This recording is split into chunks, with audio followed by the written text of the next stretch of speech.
Selamat pagi, saudara-saudariku yang terkasih. Semoga damai Tuhan senantiasa beserta kita. Tak kenal maka tak sayang.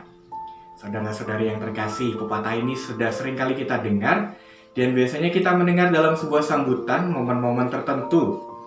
Pesannya jelas bahwa betapa pentingnya kita mengenal, baik itu mengetahui namanya, asalnya, latar belakang, dan identitas lain yang patut kita ketahui agar kita dapat menaruh perhatian, menaruh perasaan dan kepekaan kita terhadap seseorang. Pada hari raya Santo Petrus dan Paulus Rasul ini, kita membaca atau mendengarkan bacaan liturgi yang berkisah banyak mengenai kedua rasul ini. Keduanya sungguh rasul yang hebat karena tidak begitu saja langsung menjadi rasul. Justru dalam pengalaman berat, ditinggalkan, disiksa, ditolak, mereka semakin mengenal rencana keselamatan Allah bagi manusia yang dilaksanakan dalam diri Yesus Kristus. Dalam kitab suci, kita mengetahui sudah berulang kali Paulus itu dibawa dalam pengadilan dan didera, serta dimasukkan dalam penjara. Sementara itu, Petrus pun demikian. Berulang kali ia bergulat dengan dirinya sendiri saat berhadapan dengan Yesus. Tidak mudah memulihkan kepercayaan dirinya setelah peristiwa penyangkalan identitasnya sebagai seorang murid Yesus.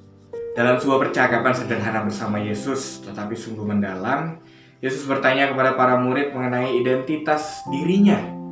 Pertanyaan Yesus bertahap kepada mereka. Pertama kali ia bertanya, menurut orang banyak, siapakah anak manusia itu?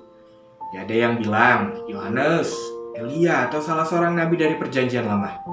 Kemudian Yesus kembali bertanya, lalu menurutmu, siapakah aku ini? Petruslah yang memberi jawab pertama bahwa Yesus adalah Mesias, anak Allah yang hidup. Inilah untuk pertama kalinya sebuah pengakuan mesianik dibuat oleh murid Yesus yang mungkin selama ini hanya mengenal Yesus sebagai seorang guru, seorang yang memahami kitab Taurat dan mampu mengadakan banyak mukjizat. Pengakuan Petrus rasanya tidak keluar begitu saja dari mulutnya. Yesus mengatakan bahwa sesungguhnya Roh Kuduslah yang telah menuntun Petrus untuk membuat pengakuan itu.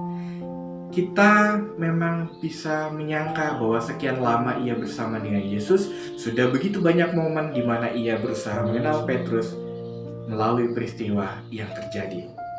Saudara, saudariku yang terkasih, lalu apa yang dapat kita renungkan bersama? Pertama, bahwa untuk dapat mengasihi, menyayangi seseorang kita selalu melalui sebuah proses. Entah itu kita berusaha mengenal namanya, latar belakang, atau identitas lain yang perlu kita ketahui. Rasanya sulit, tiba-tiba kita dapat langsung saja menerima seorang tanpa sebuah identifikasi yang berarti.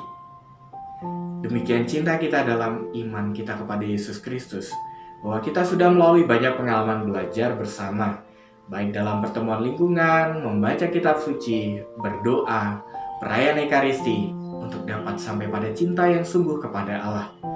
Proses kemuritan inilah yang senantiasa menuntut pembaruan setiap harinya agar semakin murnilah pengenalan kita terhadap Allah. Kedua, dari kedua rasul ini kita belajar bagaimana kemuritan yang tumbuh dalam diri setiap orang beriman pada akhirnya menuntut sebuah tugas yang tidak mudah. Bahwa identitas kemesiasan Yesus yang tidak begitu saja mudah diterima orang banyak menuntut usaha keras kita untuk memperkenalkannya kepada banyak orang.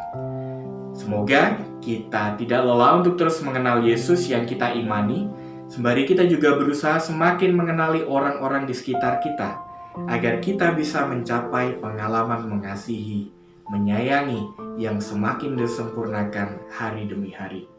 Berkat Tuhan menyertai kita, Vivat Cor Jesu, Per Cor Mariae.